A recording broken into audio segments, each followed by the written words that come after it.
today we have a tag team duo joining on this call presenting today to include our very own Savannah Technical College Department Head of Cyber Programs, retired Lieutenant Colonel Scott Scheit.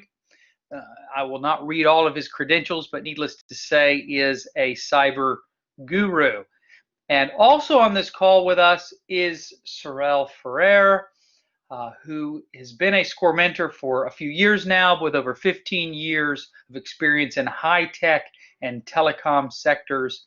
And she has given so many hours to this community, and to include this very webinar. This learning series is about not all those learning opportunities we had many months ago where we were trying to navigate the initial stages of our health crisis. But really, this learning series is about looking into the future, whether it's a new normal or a return to normal, whatever it is. We've certainly all been thrust into something new, and we want to help you not just survive that moment, but to survive as a business. And our first session, Pivot, really focused on that. But now we're all connected and online in so many different ways. And so asking this question, how can we connect? How can we prepare ourselves to operate efficiently in this online world? So I'm going to step aside. I want to again thank all of you who are here on the call and that are viewing. You will receive all of these slides, resources, this recording afterwards. Without any further ado, Mr. Scheit. Thank you. I almost fell for forgetting to click my microphone button again. But good afternoon, and thank you for the opportunity to come and speak with everybody. It's an exciting topic, an exciting, interesting time that we're all going through right now, and I appreciate the opportunity to provide some cyber-related insight into things that can help in the business community. So again, as was mentioned, I'm in charge of the Department of Cyber-related Programs at Savannah Tech, and so we are excited to be involved with helping not only our students in their academic pursuits, but we also have the Cybersecurity Workforce Education Center, and as part of the community commitment there, I'm doing this to help spread cybersecurity education for our business partners and other members of the community. So with that said, myself and Ms. Ferrer from SCORE will be splitting this up, so I'll try to keep my section to a minimum.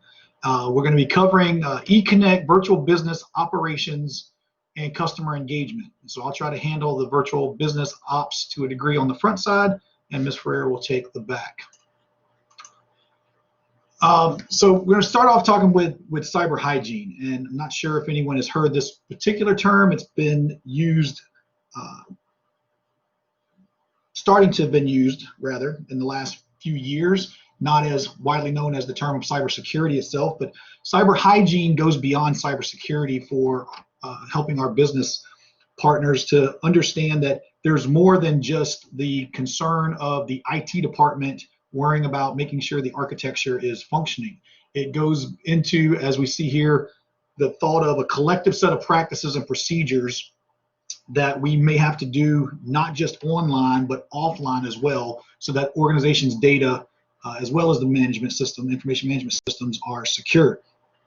And so we still have things to worry about offline that relate to cyber, such as access, control, how your data is stored, when we call that data at rest. How is it being stored when it's not moving back and forth online? So that's part of our cyber hygiene concerns. What we'll talk here is just some general information on the topic. I've got a checklist that is viable across the industry, predominantly used here in the US. Our European partners and those overseas are just starting to catch up to some of the risk concerns that we do very well here for supporting our business partners. Big critical concern that we have overall is that there's a thought that small and medium businesses don't have as much to worry about as larger businesses. I would say that that's normally because small and medium businesses go largely unreported. Unfortunately, if we think about how much time, effort, energy goes into having to deal with a legal battle, a legal situation of any kind, or just the potential for loss of name branding and competency awareness, the small to medium businesses at times are afraid to report some things, but at the same time do not have the resources or may not be aware of the resources available to them to help with that. As we've gone through the last few months, most recently, I found a very interesting study as we were getting ready for this presentation, and this is as late as May of 2020, today being the 29th. This was actually finalized about 9 days ago. And so half of employees that have been working from home in some type of telework status or potentially even for themselves actually admitted that they were cutting corners when working from home. Those corners that we're concerned about in this particular case are related to cybersecurity, cyber hygiene, cyber posturing, and the distractions that they alluded to include pressure to hit deadlines, using personal devices that don't come configured already with certain standards and policies as they would have at home. And so I just thought that for the good of our attendees today in the business community, that might be something of interest. As we go through, if you have any questions, we'll look forward to working with you guys on answering those as we get to the end. So please write those down or keep your ideas handy. So across the country, everybody is going through all these little growing pains and understanding of how do we do this better, or even in some cases, how do we even start this? And so cyber hygiene, if we think about the equivalency of our hygiene that we do in the morning, our physical hygiene, brushing our teeth and washing our hair and cleaning our body, all of that contributes to our overall personal health. And so cyber hygiene is intended to give a perspective on how do we think about all the things that need to go together to keep our organizational health strong and functioning as well. There are resources out there, such as we've mentioned here on this slide, the Small Business Information Security Fundamentals Guide. There's an organization called NIST, the National Institution of Standards and Technology. And so NIST is a government agency that helps I won't say decide, but help decide with industry leaders, government officials from everywhere from small business all the way up to enterprise, international companies, what are the best standards and practices that organizations of various sizes should do. And so there are resources out there such as this one that talks about how small businesses can apply basic security controls to your information systems and to the networks. And so that will help with understanding online and offline. It's very easy. There's a very logical flow on this, and it focuses on risk management, a risk management approach to cybersecurity. Again, the expectations is not that even a small business is able to meet all of the nationally accepted standards for robust security, but you have the opportunity to see a guideline of how can we begin a program that would get us moving in the direction that would help us maintain a strong posture. Where this might be of most significant interest to even our smaller to medium business partners is if you have government contracts or you're interested in working to achieve government contracts, you do have to have a minimum level of cyber hygiene posture based on your size and your activity, and that is for another discussion. I'm not going to go too far into that now, but our Cybersecurity Workforce Education Center at Savannah Tech can help anybody with understanding that if they need it. So we'll come back to that later. But as you are looking ahead to growing your business, potentially into working in government contracts or figuring out where do we sit in comparison to others in our industry that are doing other things, this is an available resource that can help you see where your information security posture is sitting at. So as we look at cyber hygiene for pretty much any level of any size of company, there's a set of 11 baseline practices that is used across the country to kind of start your program or to continually say have a checklist of where we at in developing or growing or improving our program. Now this checklist alone that you see here that we have provided for you, it's again as well a whole nother discussion potentially in and of itself.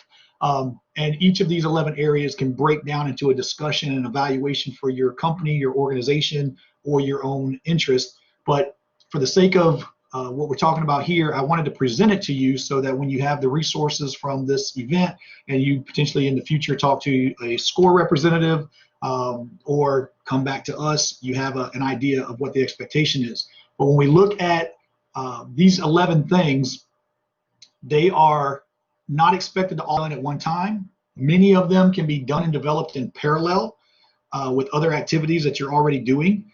And some of them, for example, number 3 on this list, establish an incident response plan. If there's never been another time in history where even small businesses might have needed an incident response plan, I think we're in the middle of it right now. And that doesn't have to be a drastic, huge, in-depth, detailed plan, but just the fact of what happens when we can't go into the office anymore to do our work. What are our core competencies that still have to be executed, secured, and maintained so that we can maintain profit margins or a relative good response for not having to lay off employees, various other things. Those are the types of things that can be in an incident response plan that is part of cyber and non-cyber concerns for the organization as you go forward. So just some small things as we come out of cyber hygiene discussion. The biggest impact that we're going to see, or that we are seeing, of course, now with what we've been going through, is the longer individuals spend online, the more susceptible they become to risky internet behavior. That doesn't mean that they are purposely more inclined to do something, but it makes their activity, what we call their digital footprint, increase so that they may themselves become a greater target. If they are then working on organizational resources, organization activities at home, that then opens up a small to medium business to more cyber threats because the employees are doing required work. So that's risky behavior can lead to what we call social engineering. And so where a business's teleworkers have to start going out to websites, have to start dealing with vendors, have to go and check on orders and different things. They are reaching out from a home location or a telework location that may not have the type of enterprise management policies associated with their connections. Their home routers may not have been configured.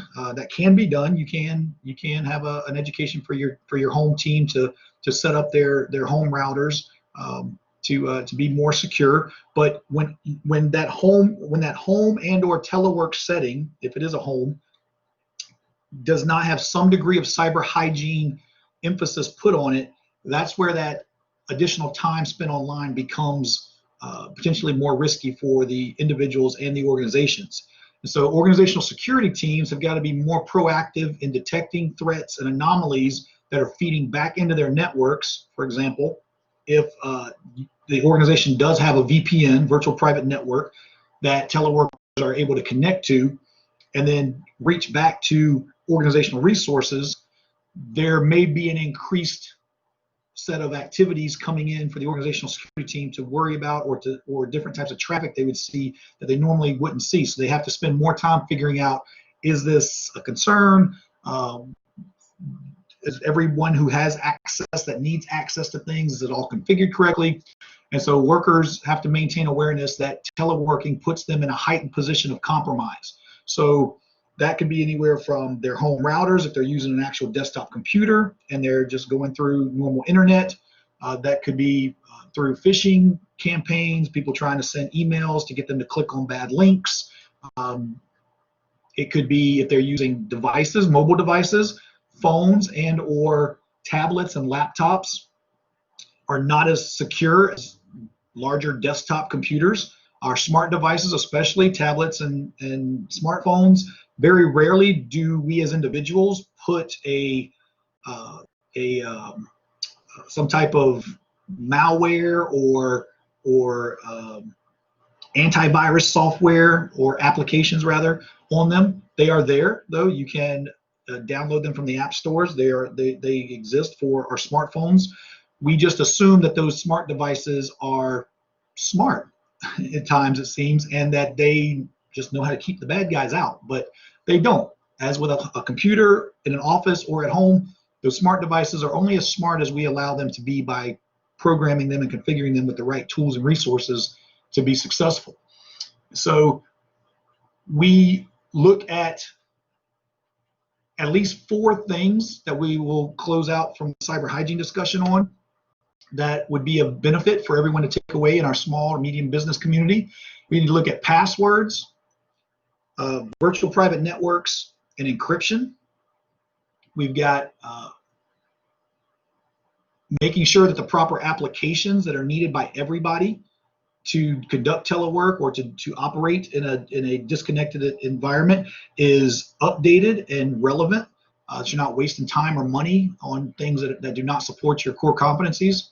And the use of multi-factor authentication is highly recommended. And so whether that is the use of a hardware tool, like we call them a dongle, it's a little thing that carries a security code, or you can use it on the App Store. There's an authenticator that you can download from Microsoft. There's also an authenticator that you can download for Google, and you can set up your emails, and many of the applications that your organization needs to be successful can require multi-factor authentication by a worker going onto their smart device, pulling the authenticator code off the device and putting it into the computer, and then that gives you a second layer of security, because only somebody that should be connected to your organizational app through their authenticator would be able to have the code to get in. So not just a password, not just potentially a biometric, but also a second or third party measure would be the inclusion of a authenticator app for your offline or teleworking activities. So virtually, as we've gone through the last couple of months, virtual changes and challenges, we want to look at some hard numbers for you guys, not to scare you, but just to give you an idea of what we've been through and potentially what we've still got to navigate through to get back to a new normal. But here we see in 2019, there were over 8.5 billion records compromised. And that was in our normal, prior to COVID, regular work environment. That's a 200% increase over just 2018. Wetware, if you've never heard that term, it's kind of an unofficial term that we use in the cyber world to talk about we as people. So we have software. I'm sure everybody's related to and understand what software is. And we have our hardware, which is our hard devices, our computers, the actual physical tools that we use. And then the wetware, you would find the wetware by looking in the mirror in your bathroom. We are the wetware in the situation. And so wetware can largely be held responsible for the most significant breaches that we have to deal with. And that is usually from poor training or not paying attention to their training, from individuals being assigned work tasks or to do things for an organization that they have not been trained on or do not have the background knowledge to do,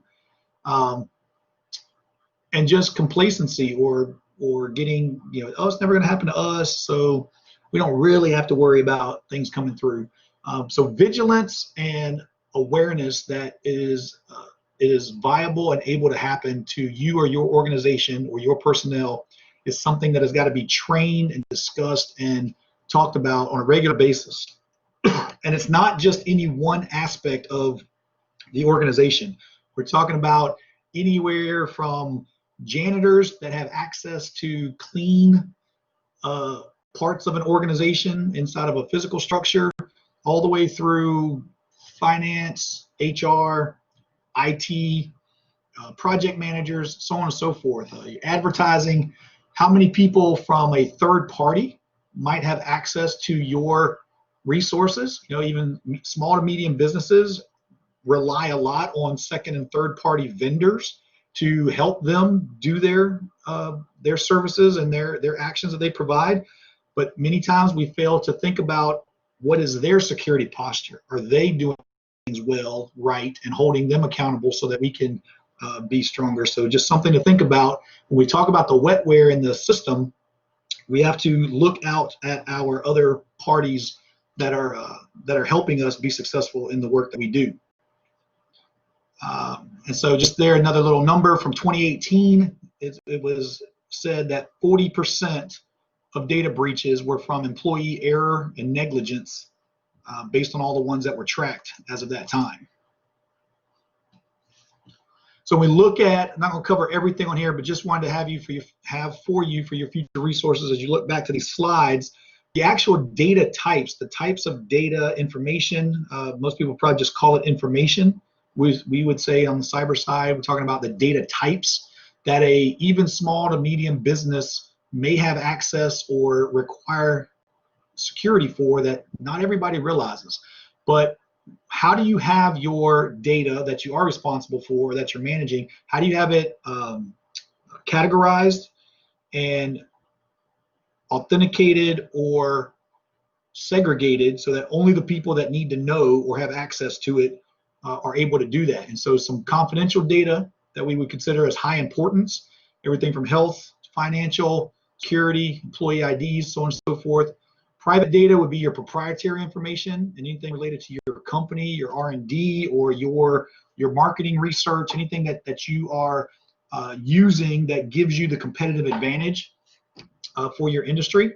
And then public data would be available for anyone, and anyone should be able to find that or could find that through Google searches, through public declarations that have to be done, even through SEC filings or anything like that, for what it may be. Anything that's public is public data, and not necessarily expected to have a high degree of security placed on it, but definitely you should monitor it to make sure that the public data that is out there is one, what should be available to the public, and two, that there hasn't been what we call a breach or a leakage of any kind of data, of private or confidential data, into the public data stream.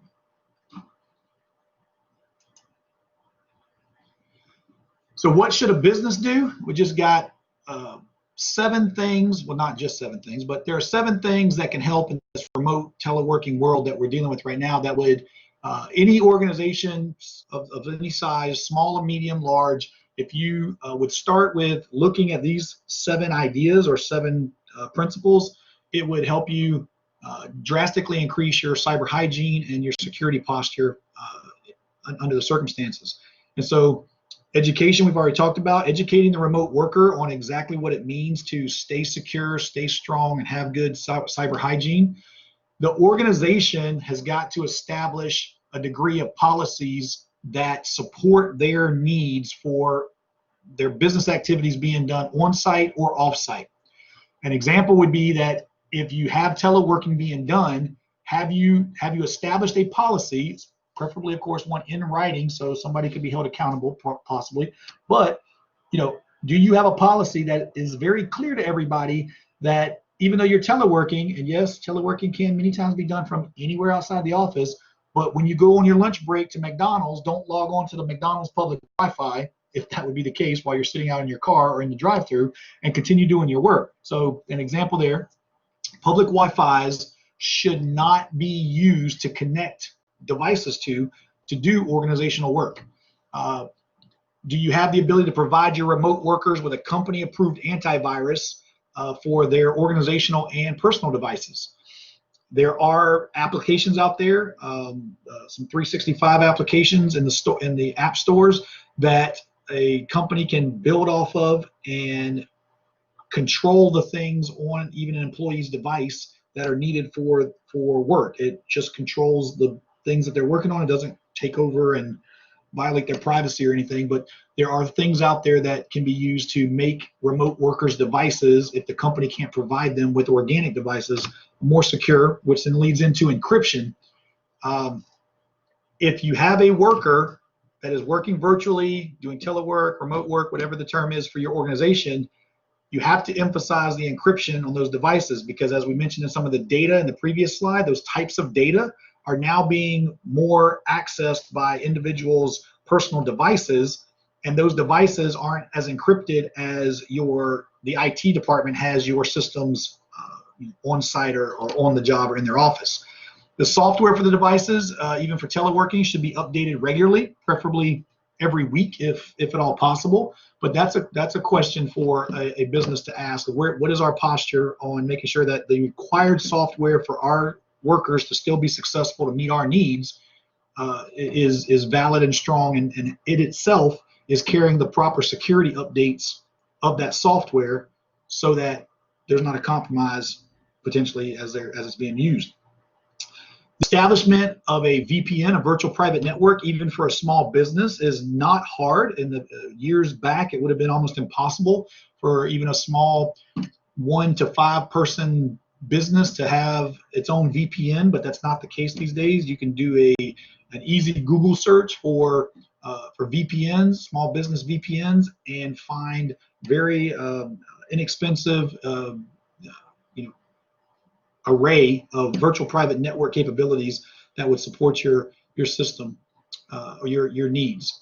And then in the focus on do not trust any communication that does not come from your network. If it does not come from your organizational domain name, one that you've approved, one that it just goes back to education in this particular sense, that even from home, teleworkers or from whatever location they're doing telework or remote work has not is still supporting your organizational needs. So what we all should do, ensure that all operating systems and applications are of the most current and secure nature. And so when we say what we all should do, those of us that are doing telework, that are providing support to our organizations, even at home, making sure that our home computers are maintaining antivirus, are being patched, Windows updates, for example, on Windows machines. Macs are pretty good about pushing auto updates without requesting them. Windows has gotten much better, but there's still a degree of not all Windows updates go through. They've got the new Windows 10 versions especially will push all minimum required updates out, but you may still need to go in and request updates for all Microsoft products through the Windows updater. And then, when working from home, these are just some best practices real quick for your own security and your own strength at home. Changing your wireless password on the router. This is the biggest thing that gets people compromised in their homes, even without the regard to telework. But whether it's the router password that Comcast or Xfinity or AT&T gives you, or you've gone out and bought one, there's a default username and password that comes with every router. And we pull it out the box, we plug in our LAN cable, we get our Wi-Fi working, and we can connect to that, and everybody's like, okay, everything's good and going. But very easy to sniff a router signal and see that it's a Netgear model, for example, and then you just go to the Netgear site, and right there on the Netgear site, it tells you what the default username and password is. And if that hasn't been changed, then someone could potentially log into a router and would never be known. SSIDs, that's the name of your router. You might want to change that. I mean, people that know me know that I like to play pranks with mine. Like my current one right now at home, from when I set it up from this, my SSID is actually COVID data collector. And so my family and friends think that's funny when they come into the house, but just things like that. You can change it to a family name, an organization name, or you can also set them to be invisible so that you have to type in the name when you go to connect, which is also an increased security feature. Personal VPNs at home, you can use those at home as well, just for your normal everyday traffic and activity, and it will not mess anything up. So just like with a business, there's several of them out there. Some of them have lifetime subscriptions. I have one that I use on my phone, my computers and tablets and everything. I get 5 accounts, and it was like I think it was like $99 on this particular one I had as an example. It was like $99 for a lifetime subscription. So they're out there. You just got to figure out which one works for you and see what you get for the best the best that you can get for the opportunities.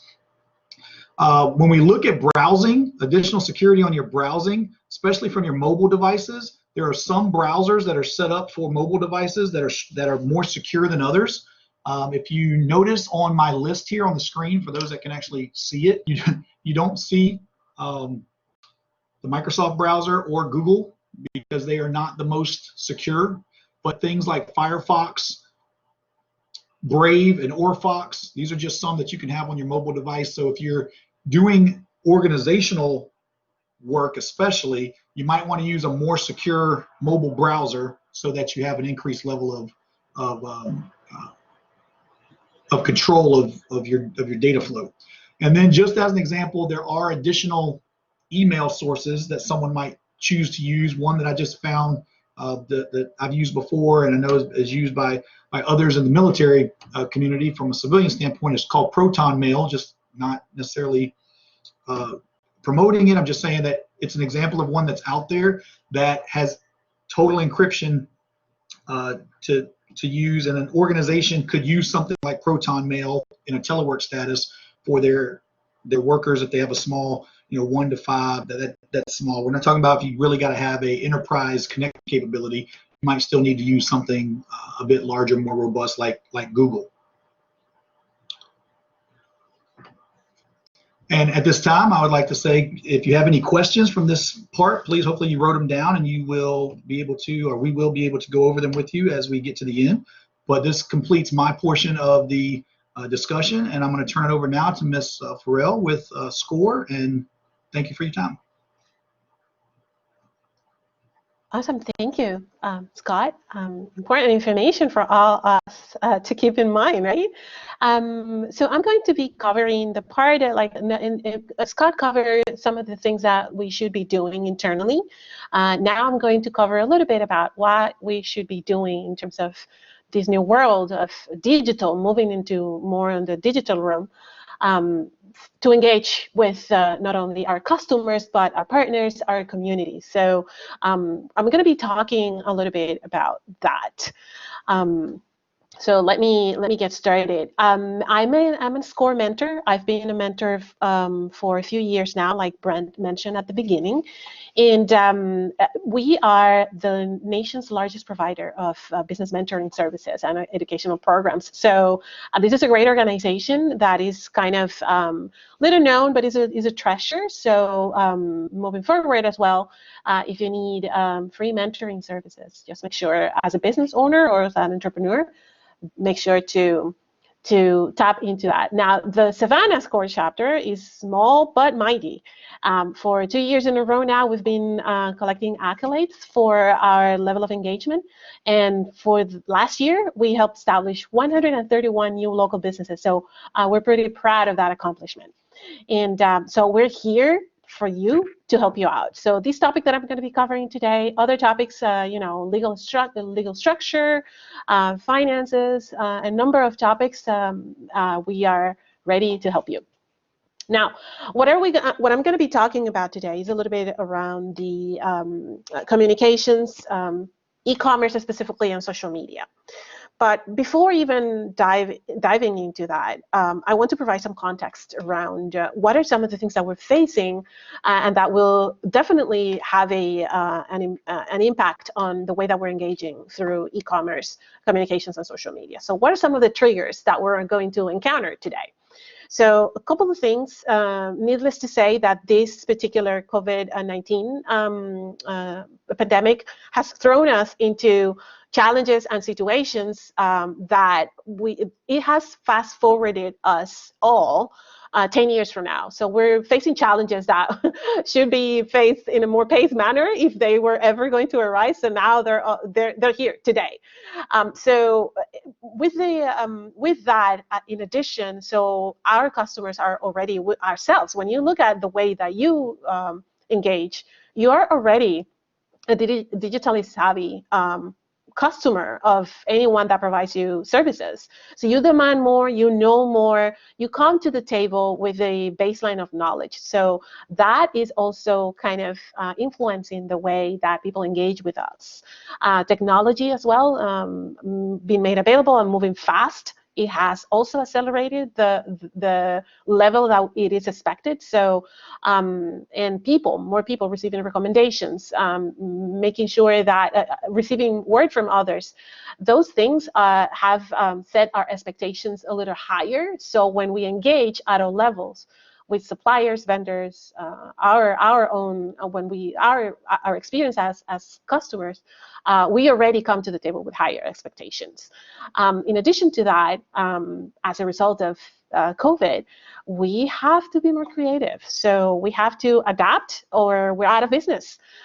So not only we are a trigger for not only creativity, but also for innovation, is the fact that we need to survive. We need to overcome this situation. So not only we're more open to have more different channels to engage with our customers or to communicate or do things, new ways of doing things, because we're now forced to consider them. Because before, maybe we wouldn't have even thought about them. So we need to adapt. And innovation, of course, is being data-driven. Scott talked about that. So data that is available from our industries, from our sectors, from our customers, trends, how things are moving. We all have our fingertips now, faster than ever, information around where to go, how to go about that.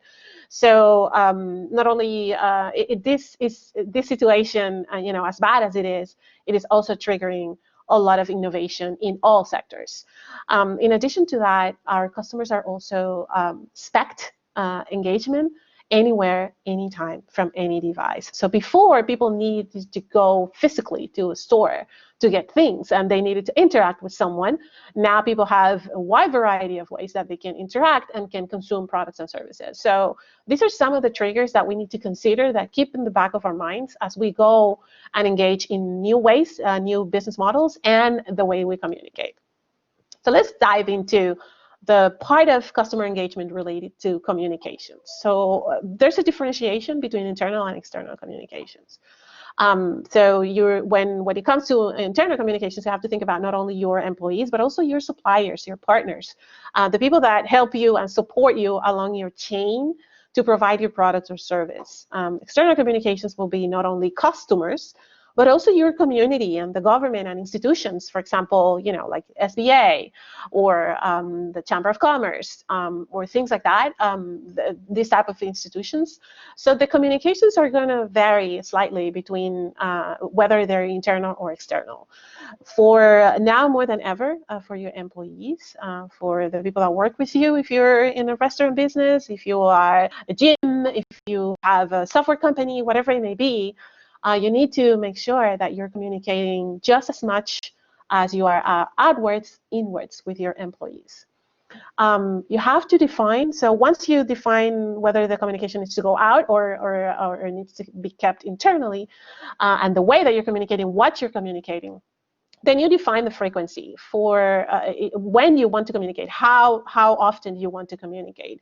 Do you want to provide updates on a weekly basis? Do you want to connect with your customers via any means, social media or whatever, emails or any other way, on a daily basis, on a weekly basis, on a bi-weekly basis? You have to define that frequency. But also, and most importantly, especially if you're connecting externally, you have to define your voice and your tone.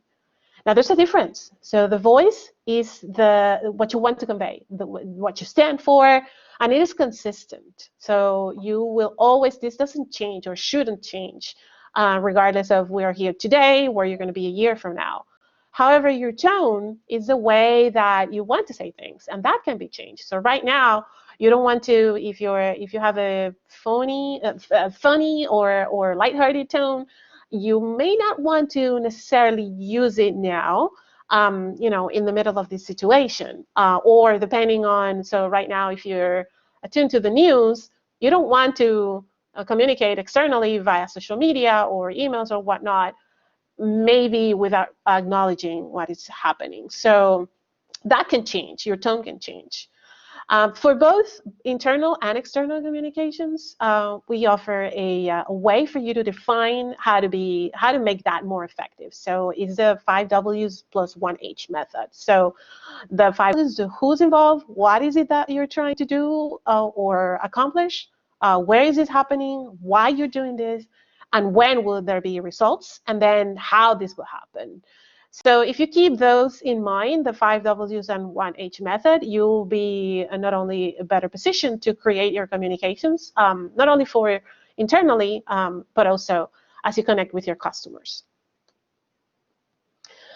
And in terms of the types of communication, so you need to understand that you're not going to be communicating the same way if you're tweeting, for example, or if you're posting on Facebook or putting something on Instagram. Each means, or if you're communicating internally via memos, personally with your employees, or if you're dealing with your partners and suppliers, right? The type of communication will vary depending on the purpose. So informational communication may need to be to have more details. Transactional communications may relate to things like we're following up on your order, confirming your order if you're a business, or your order has been delivered, it's on its way. Or if you're talking to the community, it may be a public service announcement type or inspirational. Whether you are endorsing a particular initiative, or if people need to know that certain things are going to happen. So depending on the type, the purpose of the communication, you're going to have to identify how much information you're sharing to suit its purpose. Again, you're going to follow the 5 W's and plus 1 H method for these as well. Now, when it comes to, and I want to give enough time for questions if there are any. And you're going to receive this presentation as well as the recording. So I'm sure that we can, even if you cannot participate right now, the context of this, if you go through the presentation, you're going to be able to proceed forward. So when it comes to e-commerce specifically, this is what most businesses and entrepreneurs are facing right now. These new models that they need to kind of take a look at if they want to survive in business, or if they want to continue to do business. They have to pivot. This is one of the areas that is most impacted. What are we doing today to connect with our customers? So you want to kind of help your customers find what they want, and fast. So you have to review and go over the entire journey end to end. So not only when they come to you at the beginning, but also how they select things, how they engage while they are shopping from you, but also in the end as well. So in the first part of the journey, when they are, how they are selecting things, so make sure that the kind of having a website that is optimized for navigation and utilization is like the biggest favor that you can do yourselves.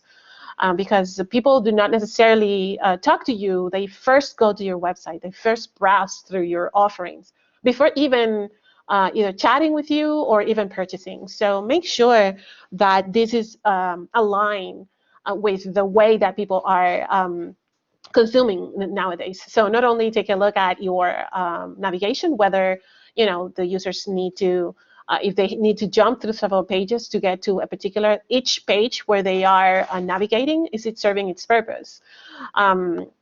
Make sure that you organize that it has also accurate information within it.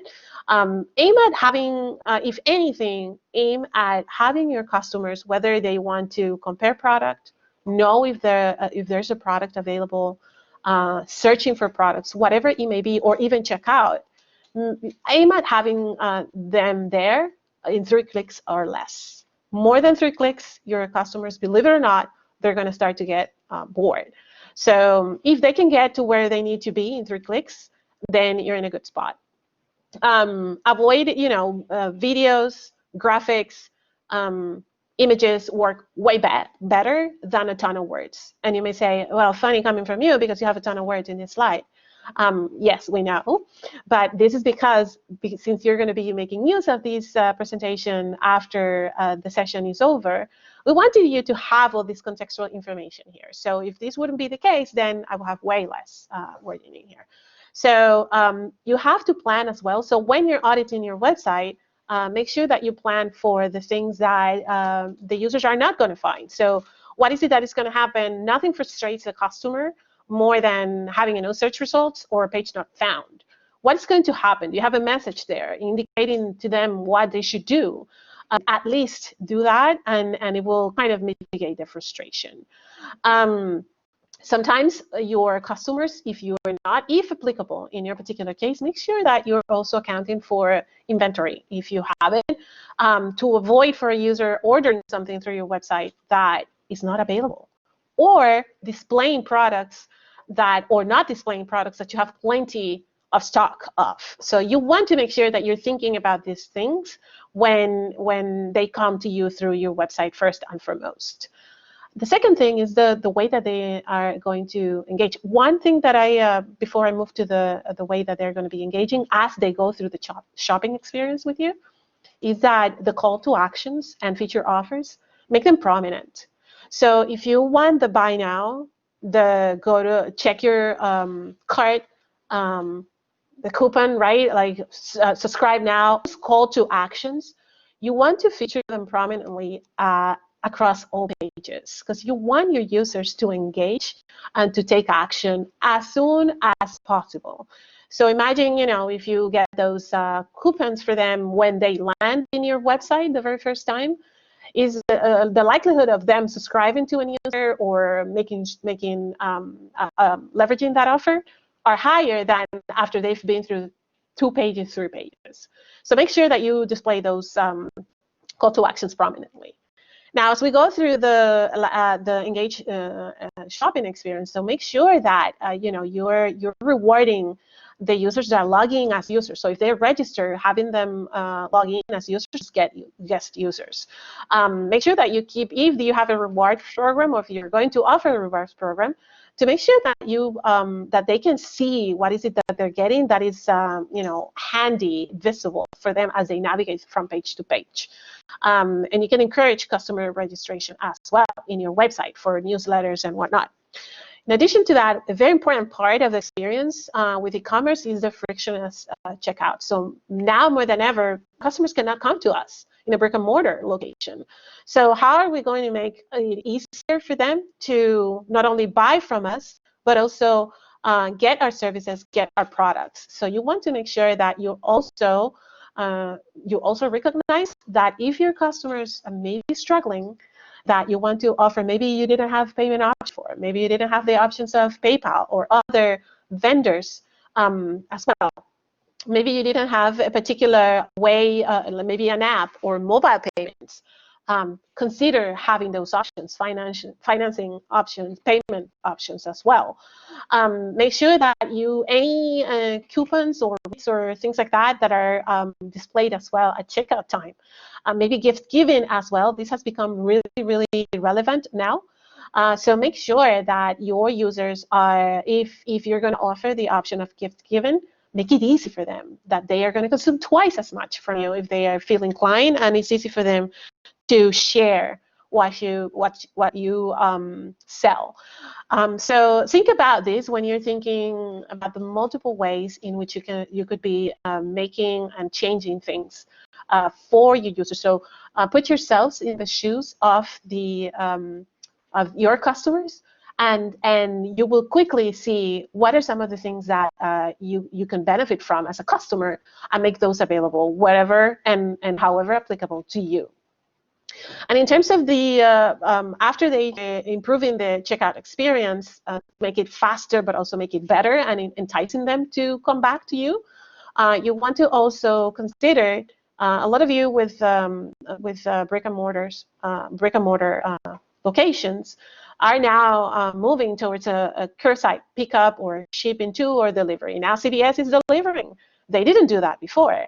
Restaurants are now have a way of picking up at the curbside, which may not have been their main way of servicing their customers.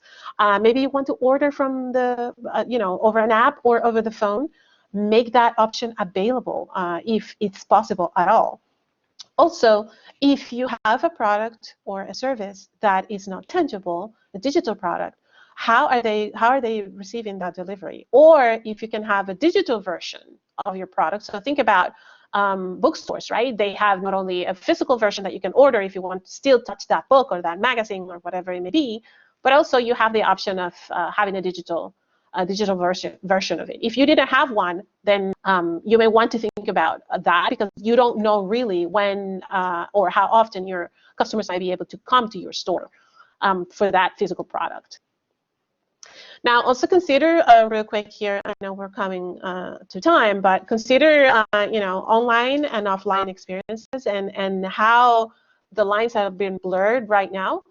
So you have to think beyond just the purchasing experience and the location experience. So you want to think about, can my customers receive a similar experience online than what I was receiving, or they will be receiving online, as if they were to come to my store. So think about Hickory Farms, for example. You can put together a basket, you can put together a gift basket or box online in a similar way that you will do if you will go to their seasonal stores, for example. You may want to make the experience even better. Offline experiences, so when they are not present, when they are not coming to your store, you can keep in touch through blogs, through newsletters, through notifications, and things like that. Just make sure in here that you comply with communications, any laws, bylaws, or international agreements related to spamming. In addition to that, also think about customer service. So if the customers are asking questions, or your return policy. So every opportunity that you have to engage with the customer, be it prior to the actual transaction of the sale, or during the sale process to help you improve the chances of upselling, cross-selling, or coming back, or making it easier for them to check out. Don't make the wonderful experience that they've gone through, towards the end, just make it even better, but also connect with them and make sure that you're creating more loyalty from them, from all those interactions that happen afterwards. So delivery times, return policies, and all that doesn't have to be traumatic. It could be also a great opportunity for you to connect with your customers. Now, let's talk about a little bit around social media. Some of the most important things that you have to keep in mind when engaging in social media, if you haven't done so. So this goes beyond just posting something randomly in your particular social media platform of choice. What we're talking about now, in order for you to have more engaged customers, which will provide you with more business, that's what we're talking about here, is defining a strategy, an overall strategy that will bring together. You're not just going to post just because. There's going to be a purpose for you to post in any of the social media platforms. So you have to define what is the purpose of your engagement in social media. So if it's going to be for marketing purposes, if it's going to be to support your customers, if you have a lot, like think about AT&T or airlines, for example, it's very common that they support their customers through social media. But there has to be a strategy behind that, but there also has to be a process behind that. So define what is the purpose of your engagement in social media, even if it's to connect with the community, for example, and make your becoming an authority, for example. Think about that. Listen socially. So where are the conversations about your company or your product or your service or your organization happening? So if they're happening most of the times, through Instagram or through Facebook or through Twitter or LinkedIn, then you want to understand, not only immerse yourself, but listen. What is it that people are saying about you? How do they perceive you? Do you need to correct some of your messaging? Think about that. Where are those conversations happening? And engage not only accordingly, but also make sure that you understand what has been said about you. Remember that I talked about tone, right? So make sure that you determine what is the tone that you want to have in social media as well. So you want to have a conversational tone. You want to have a lighthearted tone, funny, whatever it may be. Make sure that you define it. You don't need to have the same organizational, corporate tone, for example, the same formality in social media, but still you have to define it, because you don't want to steer too far from what you have when you're talking about your company. Make your message easy to share. So not only short and sweet, but maybe you can share quotes or put quotes in there that people can share within their own networks, expanding and furthering your message to more people, further outreach of your message. And then make sure that you're not only favoring those that have positive feedback from you, but also those Organizations and companies that respond to negative feedback on social media in a way that is meaningful and engaging are more respected and gain even further exposure and loyalty from their customers. So make sure that you're responding to both. Make sure that for the negative one that you take a breath, and you make sure that you're not responding in a way that is going to be detrimental to your response and make the matters worse. Now, you also have to understand the always-on nature. You don't have to jump on every conversation. You don't have to respond to everything. So it's always on. You don't have to be part of all conversations. So make sure that you understand that so that you can engage only when you can engage, only when you want to engage, only when you need to engage. And also, you will benefit from selecting a preferred channel. So depending on your product or service, you may want to select one or two that you're going to be posting on more frequently, or that you're going to be engaging with your fans in a more frequent way. It is not a good, efficient strategy to engage in all social media platforms. You don't have the time for that either. So you're better off by focusing on a couple of them and then just making sure that you are engaging in a meaningful way there. Also, you have a business to run, so you need to focus on that, especially now. Determine the frequency of communications and stick to it. So if you have a blog, or you're going to be sharing a newsletter or providing certain information that is your users are going to expect. So if it's going to happen all Tuesdays at 9 o'clock in the morning, make it happen all Tuesdays at 9 o'clock in the morning. If you're going to have a blog post, if I go into any particular page and I see something from 2019, 2018, regardless of how interesting it is, it tells me that there's no one kind of overseeing that. You have good information to share. Make sure that you have a certain frequency to it and stick to that. And then just think beyond the most popular platforms, right? So if you're a legal firm, or if you are an accounting firm, you do not necessarily have to engage in Twitter. Maybe you want to engage on LinkedIn. Maybe you are better off by putting your, or if you do some research, you're better off by going in or having exposure in journals or newsletters from the industry or other places.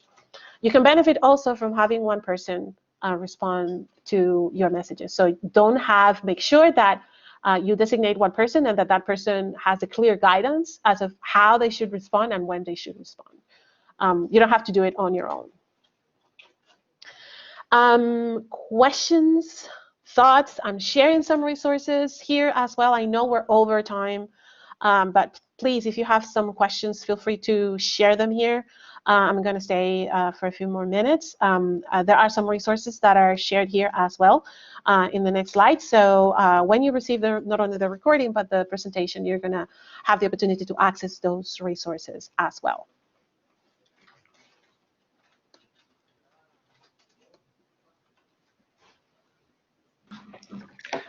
Thank you so much, Sorel. Thank you, Scott. For those that are still on the call, any questions for Scott or Sorel about anything that was presented? Ashley, Erica, I see two people that have called in. You can certainly say your question. You just turn your audio on down at the bottom of the screen.